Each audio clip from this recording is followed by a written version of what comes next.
rise. Join me in the Pledge of Allegiance. Pledge allegiance to the flag of the United States of America and to the republic for which it stands, one nation, under God, indivisible, with liberty and justice for all. Roll call, please, Mary Beth. Nelson. Lyons. Mosier. Vermeer. Beeler. Here. Lyon, or whoops, sorry. Reed. Peterson. Thank you. We got one presentation.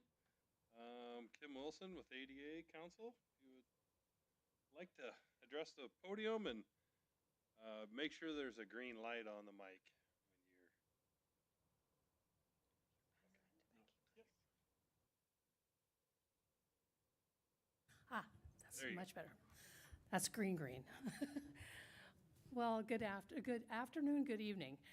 My name is Kim Wilson, and I work with the Spencer ADA Council here in Spencer. And I just wanted to take a couple minutes to visit with you guys in regards to what the ADA Council is and the kinds of things that we do and our mission. So you have kind of an idea of what we've been up to, then also the kinds of things that we're working on. You did receive a blue folder that's got a variety of information in it, so I'm not going to get too redundant here and share all kinds of things, but your information sheet is in there, as well as some of the other things that I'm going to talk about that you can review, and you can get a hold of us at any time with any questions that you may have. So a lot of things about the ADA is that we're looking at education and advocacy as our way to work with people to eliminate barriers and to build community understanding. And if you're familiar, in 1990 there was federal legislation that was put into place for Americans with disabilities. It was an act that was put into legislation by Tom Harkin and other senators in that area, to talk about what we could do to make things easier, both legislatively as well as in practical terms for persons with disabilities.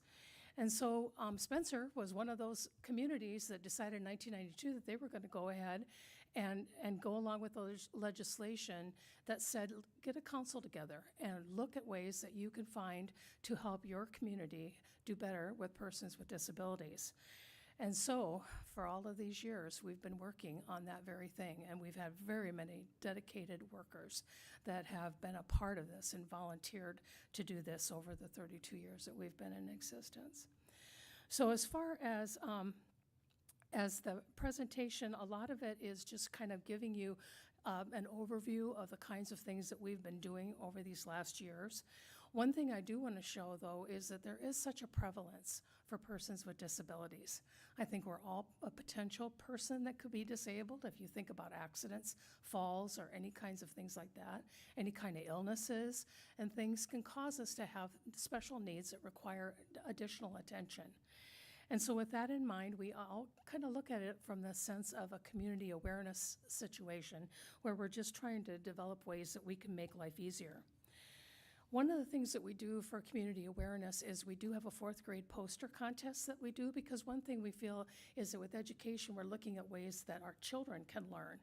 First and foremost, that, disabilities is a part of life, and it's something that we want them to understand, and then also to accept in others, because it's really easy sometimes to stigmatize or to find people that, for whatever reason, are different than us. In fact, our poster contest is just like me, and so it helps them to kind of regroup their thoughts around that. We also have awareness visits where we have persons with disabilities that go to their classrooms and actually visit with them. There's usually a lot of very interesting questions about how you do things. If you don't have, your arms or your fingers or your legs don't work or that kind of thing. So it's a very good opportunity to share that knowledge young for them. Also, we look at ways that we can develop community awareness through projects. And so sometimes we do come to the Spencer Council with some requests for grants and help us to undersign on those kinds of things so that we can have that available, maybe some funding for some things. But we've done everything from worked on the Stolly dock project that made it handicapped accessible many, many years ago, to the things that we're doing now as far as universal design is concerned, and that's something I'll talk about in just a few minutes. But one thing that we have tried to do is partner a lot with other community agencies. And when I worked at General Relief, we had a Project Alert situation where we learned at a symposium in Louisiana right prior to Hurricane Katrina all the ways that you could have outreach for individuals who had disabilities, to know where they were, to know what kind of needs they had, to know how to respond, to be able to work with them, the emergency responders. And that really started Project Alert. And I can say now that my successor, Rebecca Gokin, she's done a wonderful job of working with the clinic and other folks to really enhance Project Alert here in Clay County. And we've got a lot of people that are enrolled in that. And what that means is that there's a group, there's an application that is done. First responders get information that might help them to be able to know how to get into a house if it's on fire, or how to, what kind of individual needs does a person have? Are they in a wheelchair? Are they bedbound? There are a variety of different things that they learn through the Project Alert application. And there's a whole kit and everything that's done so that when first responders do come, they have ready access, either on the CAD system through 911 or through the refrigerator. We put a little medication sheet and things like that inside a little basket or a wrap that we can use, and that's readily available to first responders. Sounds kind of easy and low tech, and frankly, it works.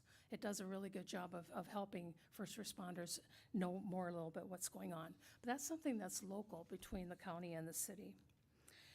There's a variety of other things that I listed here, but one of the things we've worked on recently is a resource directory. And that's something that I'm hoping that we can partner on together, because one of the things that we know is that when people need help with a disability, a lot of times it's very, very scary, for one thing. It's, who do I call?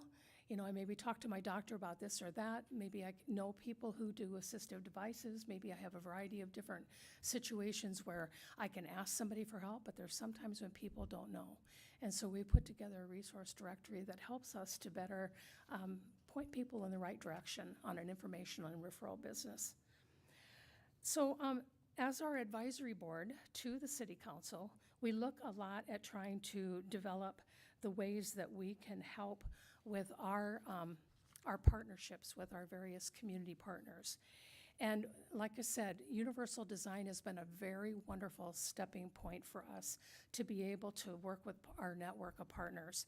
This last year at our 35th anniversary, we worked with everyone from Arts on Grand, Spencer School, Spencer Library, the Clay County Heritage Center, Occasions, Spencer Parks Department, the Rotary, High Noon Kiwanis, Veterans Affairs, Main Street the company, Chamber of Commerce, the City of Spencer Administration, Great Plains ADA Center, and Elderbridge, Spencer Hospital, Hope Haven, Iowa Vocational Rehabilitation Services, and Spencer Municipal Utilities. So you can see we have a lot of far-reaching types of contact with our community.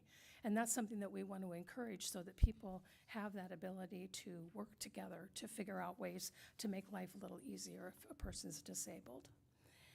Lastly, I really want to mention a membership proposal that we are looking at, because we do have a council that we have looked at being around 15 members, but we have a lot of people that would like to be partners or associate members or people that are consultants to us.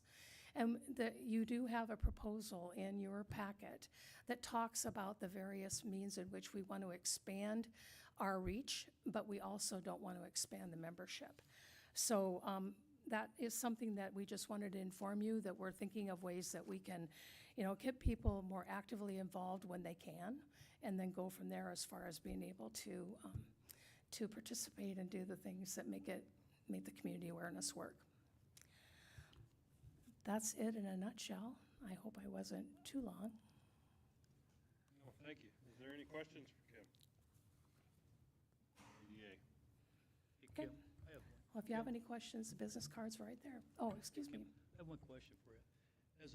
Beyond the education and the things you've listed here, which are awesome, Have you been able to identify anything that the city is deficient in or that we can help assist you with in a short-term or long-term basis? I think at this time, we're kind of open to the concerns that individuals might bring to us. And I know that right now, we're kind of talking to Bob about the Parks Department and some of the things that are being planned for that, maybe in ways of like playground equipment or different things. I think what we're trying to do is find low-cost ideas that would make things more accessible and that kind of thing. Of course, you know, the laundry list can be very long as far as, it'd be nice to have this kind of thing. But we're just thoughtful about how we're going to, you know, encourage different types of things. But a lot of it's based on people's perceptions and their opinions about what would be the best way to encourage accessibility. So we're consistently working on that. Okay. Any other questions? Okay. Thank you very much. Thank you so much. Appreciate your help. Okay, moving on to item 4 is the consent agenda. Item A is to approve city council minutes of May 18th, 2026. Item B is license approval renewal of special Class C retail alcohol license for Alvarado's Mexican Food and new Class F retail alcohol license for Moose Lodge, subject to final approval by local police and fire department and the Iowa ABD. Item C is a resolution acknowledging receipt of fiscal year 2026 budget amendments for Spencer Hospital. First by Jim, second by Becky. Any discussion?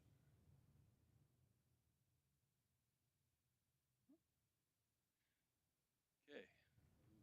Vote by machine.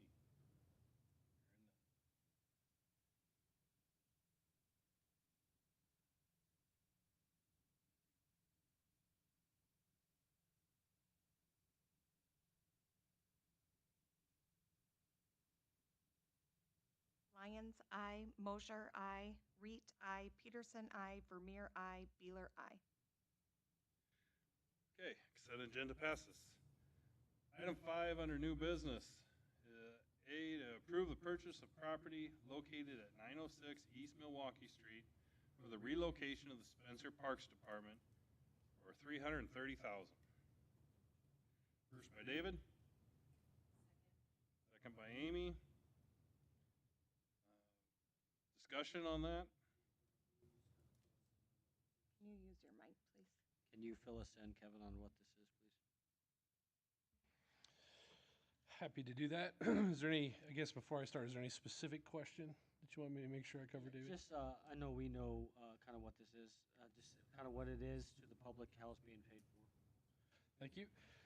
So the Spencer Parks Department, prior to the flood, in the facility study, the current operational headquarters was identified as needing improvement and not necessarily worth the investment of the public tax dollar into the facility to get it to what it needs to be able to take care of all of our parks. And so at that time in 2022, there was a journey launched with multiple facilities to look for alternative locations. Then the flood happened, and what we found during the flood was the Parks Department lost the ability to access their facility because of the proximity to the river. And so it really accelerated the need to try to find an alternative space. We've looked at 2 or 3 different options. This particular option at 906 East Milwaukee Street, we feel is a good opportunity for the Parks Department, but not only them, it's an opportunity to work with the Spencer Hospital as well. So as we know, the Spencer Hospital campus is land restricted, and they have a large facility, and they have a lot of green space and, you know, things to take care of. So they actually utilize a building out by Pedersen Park on park property for storage. That storage building is not big enough. They need to expand their square feet to be able to get all the equipment back and forth seasonally to operate their maintenance of the facility and the outdoor landscaping, et cetera. So we had conversations 6 months ago or so with hospital leadership, and at that time it was determined that if there was a property in town that we might be able to find where it worked out for both parties, that we would pursue conversations with that. So there was a site visit that was conducted between city leadership and hospital leadership on this particular parcel. The hospital has an interest in utilizing approximately a third of the space. We would utilize 2/3 of the space. The advantage of this particular property, it's close to our trail system. It's close to Pedersen Park, which the majority of our summer work is spent in. It's on the north side of the bridge, takes us out of the floodplain, and we have a partner that will invest in the rehabilitation of the property. It has an office space, it has warehousing space, it has workbenches set up, it has fuel tanks on site that we can use. All in and all inclusive in the purchase price. It's an as-is purchase. So we feel that this purchase price is a fair market price.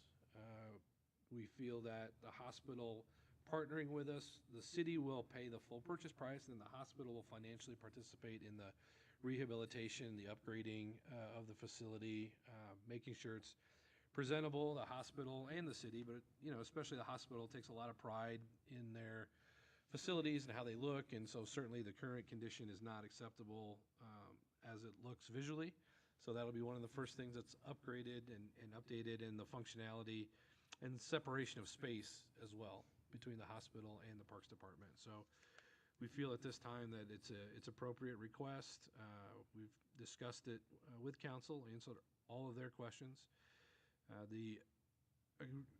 After this purchase, there'll be an official agreement between the Spencer Hospital and us. We don't want to do this all at the same time, so we first want to get this through on the purchase side of things. And we feel that it sets our Parks Department up to have organized storage outside of a building. So right now, we really do not have, if anybody goes to the Aquatic Center, you know that the parking lot there is where we store the mulch and like large landscaping type items. That's not optimal. We're taking up parking spaces. This would allow for all of that storage on site.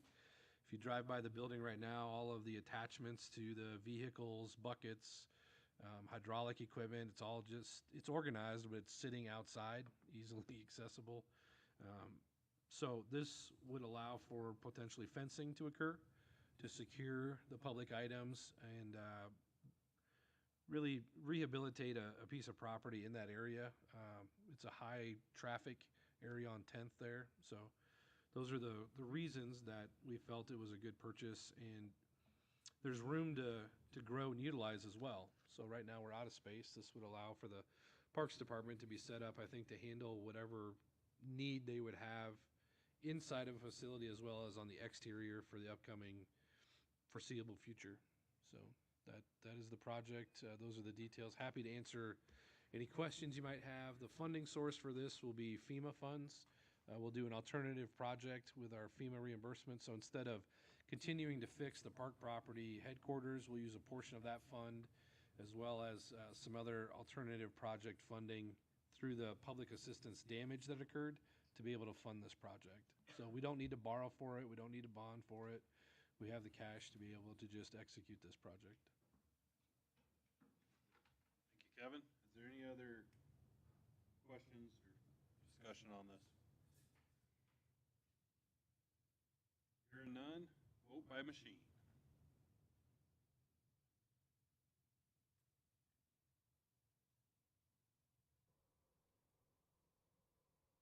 Lyons, aye. Mosher, aye. Reed, aye. Peterson, aye. Vermeer, aye. Beeler, aye. Okay, it passes. Item B is a resolution approving transfer of surplus funds from the Spencer Municipal Electric Utilities to the City of Spencer. Need a motion. So moved. First by Amy. Second by David. Any discussion on this? Hearing none, vote by machine.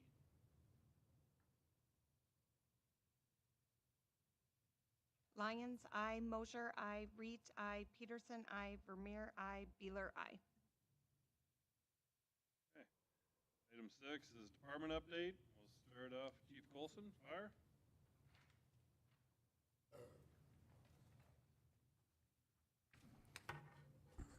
It's on, right? All right. Can't remember if it's green or red. I forget what's supposed to be there. Good evening, Council, Mayor. Just a brief summary. I already sent you a detailed list of what we've been doing. We had 76 calls for service or events that we attended this year. You know what that breakdown is. Nothing unusual. A little bit of a spike from last year. I'd like to give you a comparison so you know what that number means from 12 months ago. A couple things. Well, really, one thing that we're very, very proud of this month, or just last month, I should say, we had 4 members that attended the EMT class that we hosted for the first time ever in the fire department that completed that class. It's a 140-hour class. We had 2 members that tested the state test. State test is a very difficult test. Not only is it difficult, it's difficult to pass the first time around. That's why they give you 6 tries at doing it. We are now 2 for 2 at a first-time attempt at the state test. 2 of our members have attended that class, about a 140-hour class, and went to take their state test and have passed their first time. Fortunately, those are also 2 of our Public Works members, too, that also volunteer for the fire department. So that success for us, for our community, for our organization is very good. It's difficult this day and age to come up with time. I think time is our biggest currency right now, and it's difficult to find that time. These members found that time, devoted that time, and went out and got their testing done. They will be licensed providers for the state of Iowa and start providing services for the fire department and our community as a whole. You got any questions for Chief? Thank you very much. Thank you. Golf Department, Brian.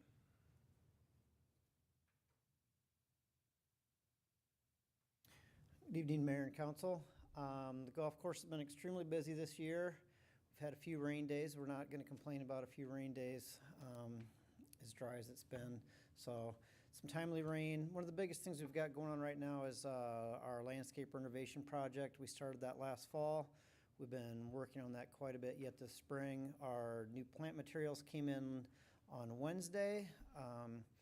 We had some volunteers, Crystal Clare, Carolyn Nelson, and Tammy Wirtz were master gardeners here in our community, and they came out and spent a couple days helping us get the majority of our plant materials into the landscaping areas.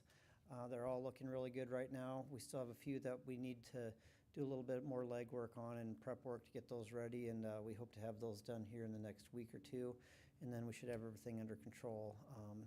I believe we still have 4 landscaping beds that we're looking for people to adopt and help us take care of those throughout the summer. They can reach out to me if they have any questions about that or any interest in that. Otherwise, we're just gearing up for a really busy June. We got a lot of golf events scheduled, and school's out. All of our leagues are in full force, and we still have open golf pretty much every day. And we're expecting to be busy from sun up to sundown 7 days a week, and we wouldn't have it any other way. Anybody have any questions? Questions? Thank you much. Brian.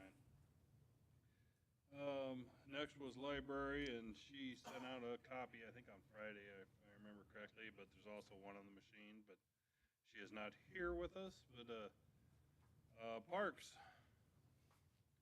Bob, take it away. Good evening. Well, baseball, softball's in full swing right now. They had a little kind of open welcome to summer out there tonight. So they had the cattlemen's out there. They were grilling burgers. A really nice crowd out there that was going on with that. All the annual planting is done throughout the city. So City Hall, library, downtown Spencer, Grand Avenue Bridge. We still have the 3 pillars down on the north side of Grand Avenue, but those will get caught here this week as we move up in that direction and start working a little bit more. One kind of cool thing that we did different this year in those annual plantings is at the library we did edible landscaping down there. So if you're walking by and you see some ripe strawberries, tomatoes, feel free to grab a few. Whatever is available and left around there, they'll take and they'll use in their food pantry with that. So, and that was also part of one of the tree plantings we did down there. We did an Asian pear down on the east side of the library. So that'll be one that'll produce for us within a couple of years and have really nice tasty fruit on it right around Clay County Fair time. Most of our parks have had herbicide applications in them this year. So we hit Sunset, Fairview, Westview Memorial, Deerfield, Grand Avenue, Riverside Cemetery, North Lawn Cemetery, Saltee, and Pedersen Park. we'll continue with our herbicide applications as we continue to build. Our goal is to make areas just better turf grass. And then you'll also see our transition as we have other areas that are a little bit lower profile areas where we'll go more to pollinator mixes. So that will continue over the next several years and will be an ongoing work in progress with that. The tree removal project was completed out at Riverside Cemetery, really cleaned everything up out there, took care of the rest of the ash trees that we had out there, cleaned up our nice big locusts, try to get many more years out of those guys. Aquatic Center officially opened today, so every day it just goes day by day on that, on how things operate. Everything is functioning really nice right now, so we'll see. You know, there's always little hiccups with the Aquatic Center, and that's just part of what it is. The progress at the splash pad is continuing. They did get the main sewer drain for that put in, so that will go into sanitary waste there. That's all in place, so they're getting the fencing back up, and the work that they had to do within the Aquatic Center fenced area is complete. And then we had Arts on Grand hosted the Riverside Art Festival this weekend. They had a decent attendance at it. They had to fight a little bit of rain out there, but as a whole, it sounded like they were pretty happy with how everything went with it. And things just continue to be busy. So with the rain, we're out, we're moving, we're covering ground and getting everything wrapped up that we can right now. Any questions? Questions? Thanks, Bob. All right. Next was planning, and Adam sent out his report earlier. He cannot be in attendance tonight. Please? Okay, his report. I'm just looking at the one here thinking he should get up and give a report, but it says no. Public Works, Mark. Good evening, folks. Public Works is, of course, is busy with the seasonal change with lots of projects and inspections. We're also in the office currently managing close to 30 capital improvement programs. I'm just kind of going to highlight a few of the things in front of the report that you have, or I should say CIP projects, not programs. The two that are currently out for bid are City Hall vehicle and a new roll-off for the Solid Waste Division. Expect to see those on the agenda, the next agenda in June, unless there's any issues. Landfill and Solid Waste Division. Operational activity at the landfill and solid waste division always increases this time of year with the change in the weather. Just a reminder, we've switched to the cashless system as of today. The signage was in place at both divisions ahead of time. Barb is also working with myself for a press release. We're doing a soft start in June with a hard line on July 1st for the cash change there for cashless. Excuse me. Cody and Linda at the landfill completed their 10-hour landfill certification, which is good for 2 years. Also a reminder with our solid waste division, I know we mention it often, but whenever there's a holiday, everything just gets backed up one day. We still had a few calls this time, but that's the protocol that we use. Street division transitioned into seasonal maintenance and repair projects. Part of that is prepping for the seal coat program, asphalt, concrete, etc. Facility work I had listed. We had some projects out the airport again.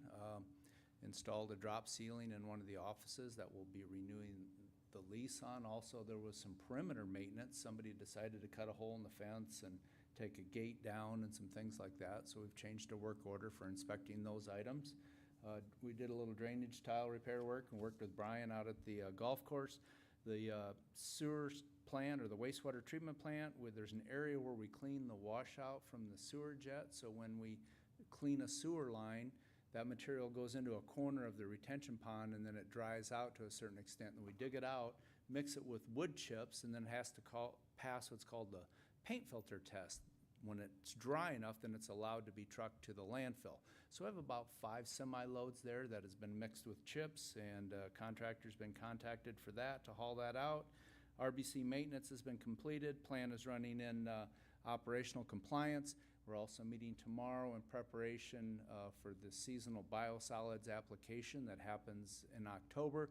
We're looking at doing an RFP for that and meeting with the plant manager tomorrow at 9 o'clock to review that. Any questions? Thank you. Thanks, Mark.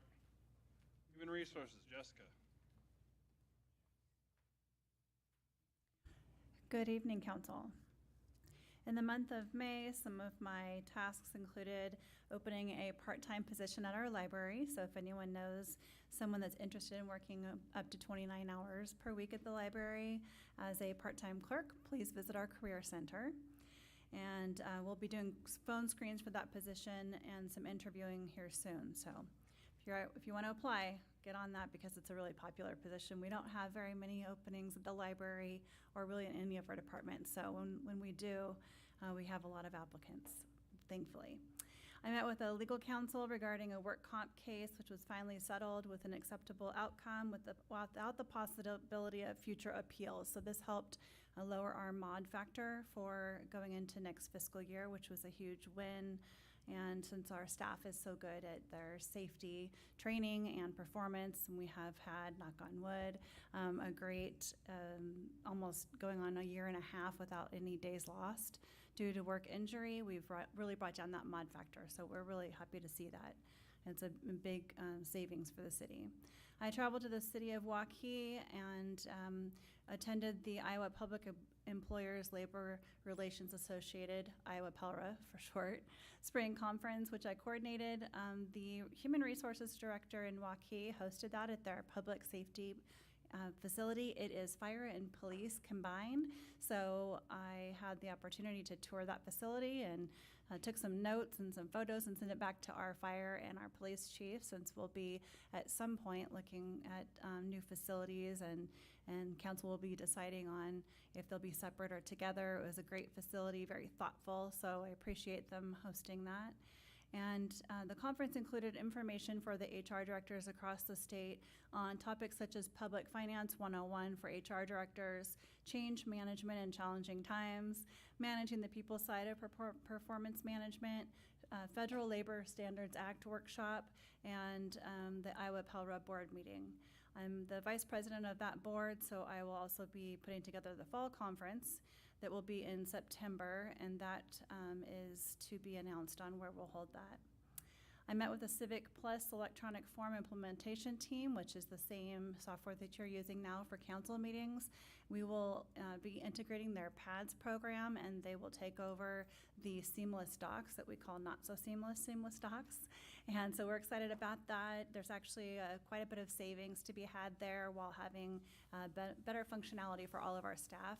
And also on the citizen side, that's the online payment portal, those forms behind the scenes, those are all coordinated through the electronic form software.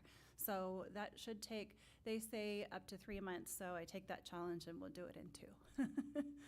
All of our staff attended insurance open enrollment meetings in May, and we combined that with the annual flood response training. Rick Rowe came and gave his staff overview of what we do behind the scenes when we have a response, and it included a lot of helpful information to just bring to our memory as we go into the seasons of storms, that the community looks to staff out on the street, in our churches, wherever we happen to be. They have questions about where to go to watch the river rise and where to get data, and so our staff appreciate Rick Rowe coming and reminding us how to answer some of those questions and to speak with knowledge on those. And then we will take that further and train each of our departments individually on their standard operating procedures concerning what each department will do in their response and how it will be coordinated through the Emergency Operations Center. So that is our next step.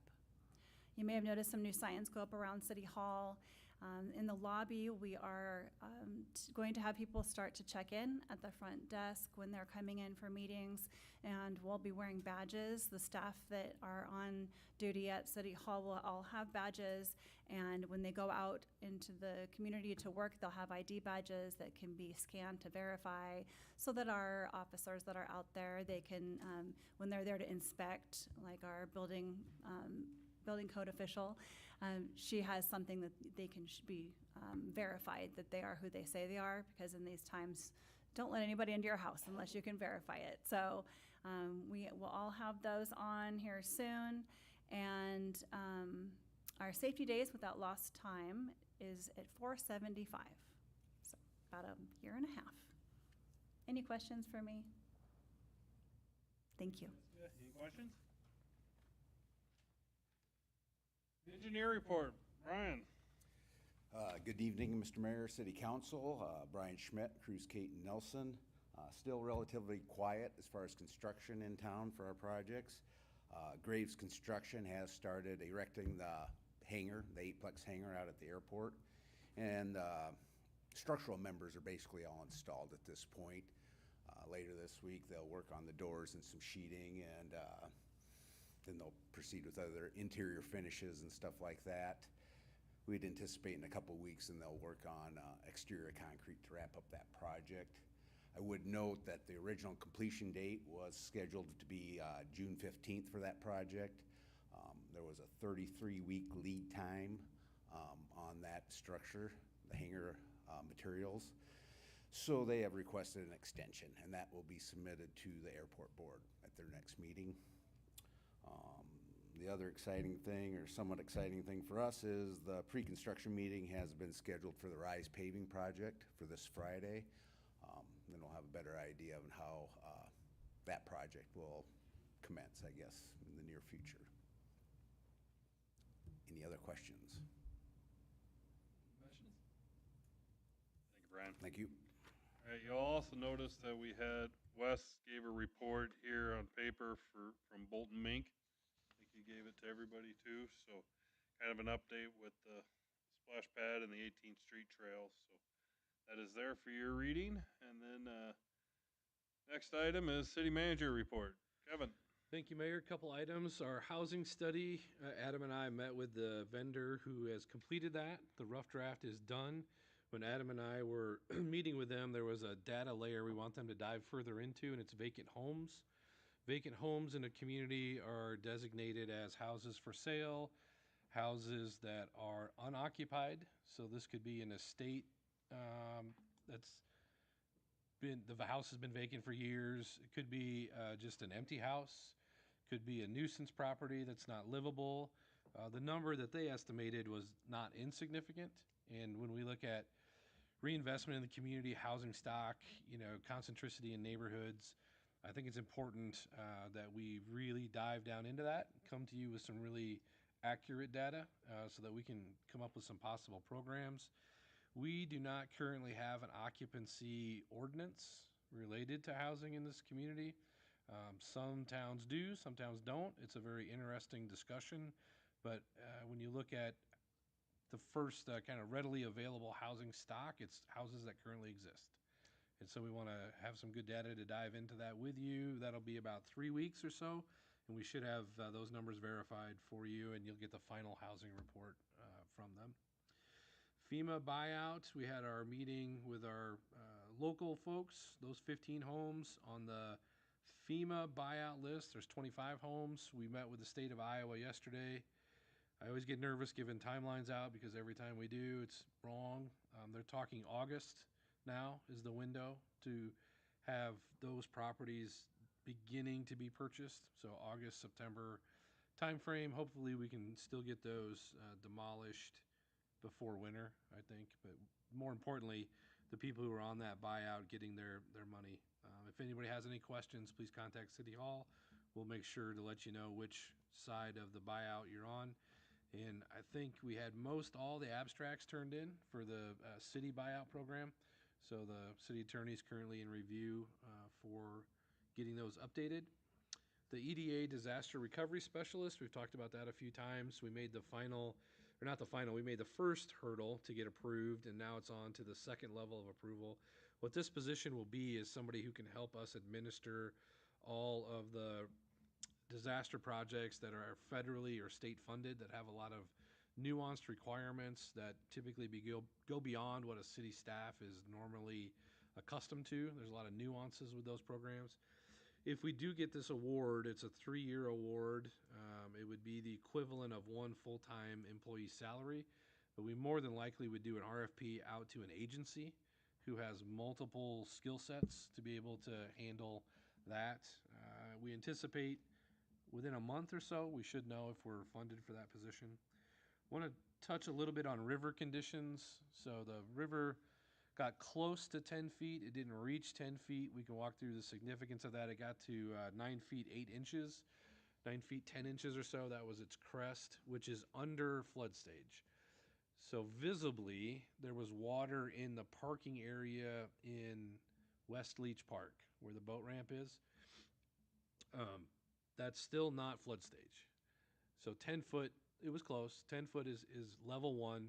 Level one flood stage, as a reminder, is where there's essentially just general messaging that goes out. Hey, be aware. At that point in time, we're really not worried about flooding within the community as far as streets and structures and things. A level 2 flood is 14 feet, and that's where you start to see some possible intersections at different areas depending on where it's raining, how it's raining, what the event looks like. At 16 feet is a level 1, and that's considered major flood stage. That's when we're putting protocols in place from the city of starting to address potential flooding. At 18 feet, so there is no level past level 1. 18 feet or so is when it starts to go over the berm on the south end of town. So the messaging from the city starts in our plan at a level 2 event, and we'll start the message out mid-level 1, level 2. If we think it's going to be like a 10 to 12 foot crest, we'll start the message out to folks to be aware. But level 2 at 14 feet is where we really start the message hard about flooding, being aware. The big takeaway from the flood of 2024 was that citizens need to have a plan themselves, watch weather, watch the river. Now, we've integrated all of that into our app, which is going to segue into the next topic. So our meetings, the consumption of local government post-flood, it was a goal of this city council to set up a system that made it easier for people to receive information. So not only flood information, river information, but just general government information. So we custom wrote an app that's available for free in the Apple Store and the Google Store. And with this migration over to Civic Plus, which is our new agenda software, we're able to stream our meetings a couple ways. So the primary way that we're suggesting people consume this meeting is on the app. If you have a smartphone, you can download the app. You don't need a membership, a login. You just download the app. And so when Mark was speaking, I tested to see if it was live streaming, and it's live streaming our meeting right now. You can open up your smartphone, watch the meeting. Another way to consume the meeting is through the Civic Plus software itself.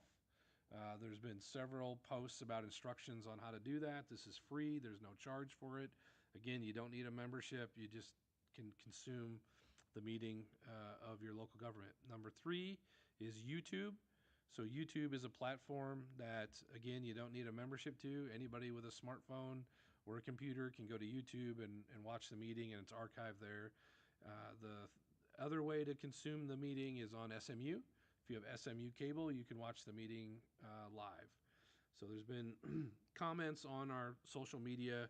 Primarily, we had used Facebook to stream our meetings. That was a COVID-initiated thing. We wanted to get information out there. So social media will still be used for like the mayor's updates and our press releases and things of that nature, but we really want the consumption of the business side of government to be available on our app, through Civic Plus, on YouTube, or on SMU. There's 4 ways to watch the local government meetings. There is no conspiracy theory to hide information. There is no alternative reason why we're doing this. This is the culmination of something that the council gave staff directive right after the flood to find easier and simpler ways to communicate out to the public. So we have an open door policy. We're your local government. If you have a question about a topic, your property taxes, why we're making decisions, what we're trying to accomplish to better the community, call us, contact us. My door is always open. Come in and have a conversation. So I just wanted to touch on that about the publishing of meetings. Back to the river system, interesting stat, 1,009 square miles of land is what catches the rainfall that ends up here in Spencer. So that's 2 different river systems. The Ocheyedan River system is 437 square miles, and the Little Sioux River system is 572 square miles. About 20% of the Little Sioux River system includes the Great Lakes area, which helps us. So the fact that the lakes are up there helps us. That's a natural retention area. So if it's raining north of there, that helps to slow the flow here. So we talked about level 1, 2, 3, just to let the public know, we are watching constantly, not the gauges here in Spencer. We're watching total rainfall in the basin, which goes up into southern Minnesota. We have a special forecast with the Iowa Flood Center that we work with. And so we're constantly monitoring the condition and potential. And the other thing I would say about that is every rain event is different. There's no like one blueprint and this is how it works. So we're constantly trying to watch, communicate, predict, and keep people informed. So that would conclude my report, Mayor. I'm happy to take any questions. So Kevin, can we go back to the FEMA buyout? Yeah. So, is each individual responsible for demolition, or is that a grouped? Nope, that's paid for. So good question. So the way the process worked was it was an elective process. People volunteered for it. So there's 25 properties in the 404 buyout. The value of those properties was established by an appraiser, and the value was given the day before the flood. How much would that house have appraised for the day before the flood? So then when that transaction occurs, it'll be a normal real estate transaction. The net money to the property owner will be that fair market value less any duplicated benefits. Meaning, if you had FEMA individual assistance money to fix your foundation and you didn't fix your foundation, you just used it for something else, that will get deducted. If you have a balance left on your mortgage, the lender will get paid. The remaining balance goes to you. If you had a homeowner's policy where you were compensated somehow for the flood damage to your home and you didn't put it back into your home, then you will get that deducted as well. So the net price will be fair market value less any duplication of benefits. And then that homeowner gets a check. All debts against the property are paid. The city then owns that property, and then we begin the RFP process for demolitions. And then the demolitions will occur. The city will pay the demo contractor directly, and then we will get reimbursed from the state of Iowa on that cost. Thank you. Yep. I have one question as it relates to nature. A few weeks ago when I think it was a Sunday night, maybe Monday night, we had tornado warnings and things like that, sirens going off. I heard comments about hearing multiple sirens over multiple. Can you just kind of update public on what that is? And So I wish Warby was here. Maybe Jesse might know. I believe the policy is if there are predicted sustained 80-mile-an-hour winds, straight line winds, those sirens will go off. So good question. Let's touch a little bit about these sirens. So the sirens are an outdoor warning system. So I want to be very clear on this. Those sirens are designed to warn people who are outside to get inside. Those sirens are not designed if you are inside of a structure to hear the siren and take shelter. They're outdoor warning sirens. So you're outside, you hear it, get inside. Those sirens will continue to sound every 15 minutes until whatever threat is predicted to hit us passes. So to your point, there's potentially a little confusion between the siren went off, there's a tornado somewhere, take shelter, versus the inclement weather of 80+ mile an hour winds are potentially coming. Both of those things will trigger the sirens. So extreme wind, you could say, will trigger those sirens. And it's a countywide system. Our dispatch controls and trips the sound, or controls the activation of those under the direction of the police chief. So we have standard protocol. They will verify with chief, you want us to do this? Yes, sirens will go. And we have a map, might be good maybe to publish that. So we have a radius map that shows where the sirens are, where the coverage areas are, and then where kind of the gaps are, if you will. So you can still hear in those gaps, but it's a radius when those sounds emit. You can't just hear them everywhere, but that's the protocol for the sirens. That's a good question. Any other questions? Thank you, Kevin. Mayor's report. Mine will be short. Don't forget to get out and vote tomorrow. There's a lot of different things on the topic, so please go vote for your primaries. And then I got a stack of letters that is kind of neat from a fourth grade class. Which teacher was that? Mrs. Coley at Lincoln Oh, Elementary. yeah, I got a whole stack of letters from their students to look through to how to improve Spencer. So I will take vigorous notes after I get done reading all of them. Other than that, I don't have anything else, so we'll keep moving on to council committee reports. Kevin. Normal upcoming council meetings. At the committee of the whole meeting, we did talk about setting up a personnel committee meeting. Jessica will be sending out a poll for what dates work for that committee. So other than that, just regularly scheduled meetings, Mayor. Thank you. Need a motion to approve bills and claims. First by Julie.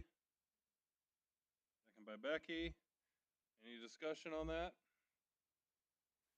All those in favor, say aye. Aye.